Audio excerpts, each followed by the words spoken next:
الحمدللہ، اللہ تعالیٰ کا لاکھ لاکھ شکر ہے کہ مالک الملک نے اپنی یاد کی توفیق اور موقع عطا فرمایا۔ لاکھوں اور کروڑوں درود حضرت محمد مصطفیٰ صلی اللہ علیہ وآلہ وسلم پر، جن کے طفیل مالک الملک نے یہ مہربانی عطا فرمائی۔ سامعین کرام، اللہ تعالیٰ نے قرآن پاک میں ارشاد فرمایا، اعوذ باللہ من الشیطان الرجیم، بسم اللہ الرحمن الرحیم۔ افمن وعدناہ وعدا حسنا فہو لاقیہ کمن متعناہ متاع الحیات الدنیا ثم ہوا یوم القیامت من المحضرین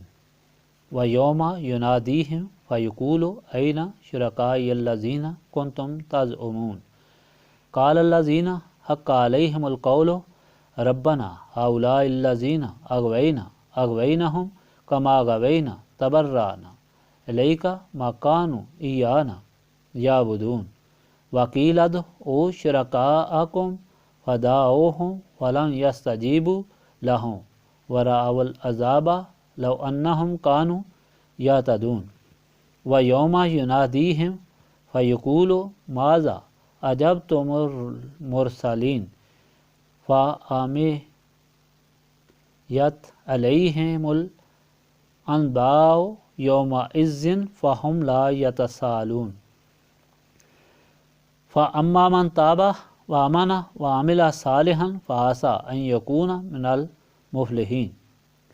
وربک یخلق ما یشاء ویختار ما کان لہم الخیرات سبحان اللہ وتعالی عما یشرکون وربک یعلم ما تکن صدورہم وما یعلنون وہو اللہ لا الہ الا ہوا لہ الحمد فی الاولی والآخرات ولہ الحکم والیہ ترجعون قل ارأیتم ان جعل اللہ علیکم اللیل سرمدا الی یوم القیامت من الہ غیر اللہ یاتیکم بضیاء افلا تسمعون قل ارأیتم ان جعل اللہ علیکم النہار سرمدا الی یوم القیامت من الہ غیر اللہ یاتیکم بلیل تسکنون فیہ افلا تبصرون ومن رحمتہ جعل لکم اللیل والنہار لتسکنوا فیہ ولتبتغوا من فضلہ ولعلکم تشکرون ویوم ینادیہم فیقول این شرکائی الذین کنتم تزعمون ونزعنا من کل امۃ شہیدا فقلنا ہاتوا برہانکم فعلموا ان الحق للہ وضل عنہم ما کانوا یفترون۔ آیا وہ جس کے ساتھ ہم نے وعدہ کیا، بہت اچھا وعدہ، اور وہ اس کے پانے والا بھی ہے، اس کی مانند ہو سکتا ہے جس کو ہم نے دنیاوی زندگی کا سامان دیا، پھر وہ روز قیامت پیش کیا جائے گا اور اس دن اللہ تعالیٰ اس کو آواز دے گا تو فرمائے گا، کہاں ہیں وہ شریک جنہیں تم گمان کیا کرتے تھے؟ کہیں گے وہ لوگ جن پر عذاب کا فرمان ثابت ہو چکا ہے کہ اے ہمارے رب، یہ ہیں وہ جنہیں ہم نے گمراہ کیا، ہم نے انہیں گمراہ کیا جیسے ہم خود گمراہ ہوئے، ہم بیزار ہو کر تیری طرف متوجہ ہوتے ہیں اور وہ خاص ہماری پوجا نہیں کرتے تھے۔ اور انہیں کہا جائے گا، اب پکارو اپنے شریکوں کو، تو وہ انہیں پکاریں گے اور دیکھ لیں گے کہ عذاب کو کہ اچھا ہوتا ہے اگر وہ ہدایت یافتہ ہوتے۔ اور اس دن اللہ تعالیٰ آواز دے گا انہیں، پھر پوچھے گا، تم نے کیا جواب دیا تھا ہمارے رسولوں کو؟ اندھی ہو جائیں گی خبریں ان پر اس دن، پس اس دن وہ ایک دوسرے سے کچھ نہ پوچھ سکیں گے۔ تو وہ جس نے توبہ کی اور ایمان لایا اور نیک عمل کیا، یقیناً وہ کامیاب و کامران لوگوں میں ہوگا۔ اور آپ صلی اللہ علیہ وآلہ وسلم کا رب پیدا فرماتا ہے جو چاہتا ہے اور پسند کرتا ہے، نہیں ہے کچھ اختیار انہیں، اللہ تعالیٰ پاک ہے اور برتر ہے اور اس سے جو وہ شریک کرتے ہیں۔ آپ صلی اللہ علیہ وآلہ وسلم کا رب خوب جانتا ہے جو چھپائے ہوئے ہیں ان کے سینے اور جو وہ ظاہر کرتے ہیں، اور وہی اللہ تعالیٰ ہے، نہیں ہے کوئی معبود اس کے بغیر۔ اسی کو زیبا ہے ہر قسم کی تعریف دنیا میں اور آخرت میں، اور اسی کا حکم ہے اور اسی کی طرف تم لوٹ کر جاؤ گے۔ آپ صلی اللہ علیہ وآلہ وسلم کہیں بھلا اتنا تو سوچو، اگر بنا دے اللہ تعالیٰ رات ہمیشہ کے لیے قیامت کے دن تک، تو کون سا خدا ہے جو لا دے تم کو روشنی اللہ تعالیٰ کے سوا؟ کیا تم سن نہیں رہے ہو؟ کہو بھلا اتنا تو سوچو، اگر بنا دے اللہ تعالیٰ تم پر دن ہمیشہ کے لیے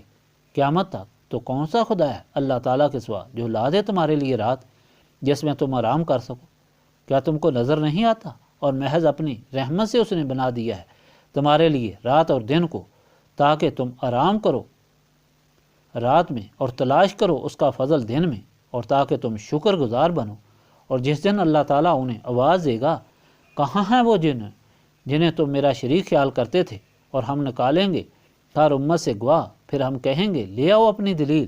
تو وہ جان لیں گے بے شک حق اللہ تعالیٰ کے لیے ہے، اور ختم ہو جائیں گے ان سے جو اختراع وہ باندھا کرتے تھے۔ پچھلے فرمان الہی میں اطاعت رسول کی برکات بیان کی گئی تھی۔ اللہ تعالیٰ کی ہدایت سن کر جو لوگ سر جھکا لیتے ہیں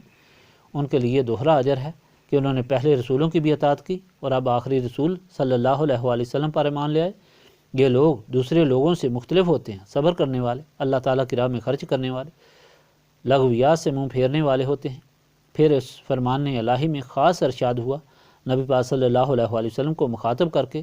آپ صلی اللہ علیہ وآلہ وسلم جسے چاہیں اس کو ہدایت نہیں دے سکتے، بلکہ اللہ تعالیٰ جسے چاہے گا اسے ہدایت دے گا، کیونکہ اسے معلوم ہے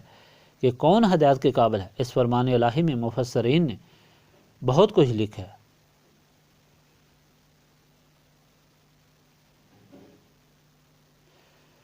پیر صاحب فرمایا جو میں لکھنا بے ادبی سمجھتا ہوں، اشارتاً ان کی تحریر حضرت ابو طالب کے متعلق ہے، جنہوں نے جان و مال اولاد سب کچھ نبی پاک صلی اللہ علیہ وآلہ وسلم پر قربان کر دیا، اور ہر تکلیف حضور پاک صلی اللہ علیہ وآلہ وسلم کے ساتھ سہی، اور جن کی وفات سے پورا سال حضور پاک صلی اللہ علیہ وآلہ وسلم پر رنج گزرا۔ ایمان تو ہے ہی حضور پاک صلی اللہ علیہ وآلہ وسلم سے محبت اور اللہ تعالیٰ کی اطاعت، اللہ تعالیٰ کی امانت کی حفاظت، اپنا سب کچھ قربان کرنا ہی اللہ تعالیٰ کی سب سے بڑی اطاعت ہے۔ میرے خیال میں اس ارشاد پاک کا مطلب یہ ہے کہ حضور پاک صلی اللہ علیہ وآلہ وسلم سارے اللہ تعالیٰ کی مخلوق کے لیے بے حد ہمدرد تھے، جس طرح قرآن پاک میں اور کئی جگہ فرمایا گیا۔ طائف کے بدبختوں کی حد درجہ تکلیف دینے پر بھی بد دعا کی بجائے دعا کی، اور جو فرشتہ اجازت لینے آیا تھا پہاڑوں کو آپس میں ملا کر ان کو غرق کر دوں، آپ نے یہ کہہ کر واپس بھیج دیا کہ اگر یہ نہیں مانتے ان کی اولاد مانیں گی۔ تو اللہ تعالیٰ نے اس فرمان میں فرمایا کہ آپ صلی اللہ علیہ وآلہ وسلم تو ہر ایک کی اچھائی نجات چاہتے ہیں، لیکن اللہ تعالیٰ دلوں کا مالک ہے، وہ جانتا ہے کہ جو لوگ آپ صلی اللہ علیہ وآلہ وسلم کے ساتھ ہمیشہ کے لیے گستاخ اور دشمن ہیں، جس طرح ابو جہل یا عبداللہ بن ابی، آپ صلی اللہ علیہ وآلہ وسلم کے ایسے دشمنوں کو اللہ تعالیٰ معاف نہیں فرمائے گا۔ آپ صلی اللہ علیہ وآلہ وسلم ان کے لیے بے شک دعا کریں، اللہ تعالیٰ اپنے گنہگاروں ظالموں کو معاف کر دے گا، مگر اپنے محبوب کے دشمنوں اور گستاخوں کو کبھی معاف نہیں کرے گا۔ اس کے ساتھ یہ بھی ہدایت دی گئی کہ تم یہ ڈر رکھتے ہو کہ اللہ تعالیٰ اور رسول پاک صلی اللہ علیہ وآلہ وسلم کی اطاعت سے تمہاری جگہ نہیں رہے گی۔ ظالموں گزشتہ تاریخ اٹھا کر دیکھو، اللہ تعالیٰ کے رسول اور ان کے غلام غالب رہے اور دنیا کے وارث بنے، تم بھی اطاعت رسول سے سارے عرب کے حکمران بن جاؤ گے، لیکن نسبت رسولی صلی اللہ علیہ وآلہ وسلم کی محرومی کی وجہ سے وہ نہ سمجھ سکے۔ آج کے فرمان الہی میں اطاعت گزاروں اور گستاخوں کا فرق بیان کیا گیا۔ جو اللہ تعالیٰ کا ہو جاتا ہے سب کائنات اس کی ہو جاتی ہے، دونوں جہان اس کے بن جاتے ہیں، اور جو گستاخ ہوتا ہے اس کو اگر دنیا میں کچھ ملے تو اس کو دیکھ کر حیران مت ہو، یہ عارضی زندگی ہے جس میں اس کی قسمت میں مال ہے۔ نبی پاک صلی اللہ علیہ وآلہ وسلم کا فرمان ہے اگر ساری دنیا کی قیمت مچھر کے پر کے برابر ہوتی تو اللہ تعالیٰ کفار کو نہ دیتا، یہ روز قیامت کو پتہ چلے گا، جب دنیا کی شان رکھنے والے زنجیروں سے جکڑے ہوئے حساب کے لیے پیش ہوں گے، اور دنیا میں صبر کرنے والے عالی شان سے نور نبوت کی جلووں میں محلوں اور باغوں میں داخل ہوں گے۔ اللہ تعالیٰ فرماتا ہے کہ کم بختوں اپنی تباہی ان بتوں کے لیے کرتے ہو۔ جو تمہاری نہ دنیا میں اور نہ آخرت میں مدد کر سکتے ہیں، اور جنہوں نے تمہارے لیے کچھ نہیں بنایا، تمہیں کچھ نہیں دیا۔ یہ زمین، آسمان، سورج، چاند، سارے دریا، پہاڑ، سبزے، دن اور رات صرف اور صرف اللہ تعالیٰ کی مخلوق ہے،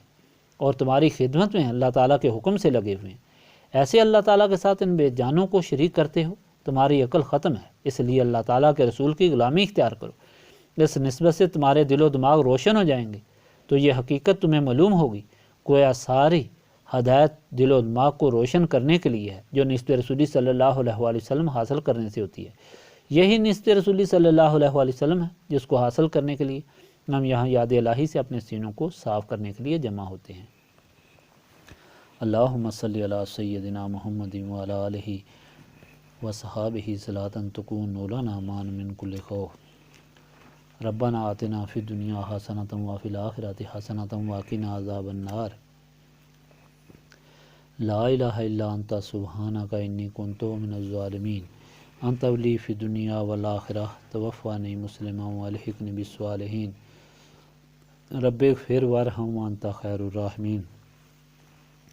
ربنا لا تزغ قلوبنا بعد اذ ہدیتنا وہب لنا من لدنک رحمۃ انک انت الوہاب۔ اللہم انک عفو تحب العفو فاعف عنی یا غفور یا غفور یا غفور۔ استغفر اللہ العظیم الذی لا الہ الا هو الحی القیوم واتوب الیہ۔ ربنا تقبل منا انک انت السمیع العلیم وتب علینا انک انت التواب الرحیم۔ سبحانک ربک رب العزۃ عما یصفون وسلام علی المرسلین والحمد للہ رب العالمین۔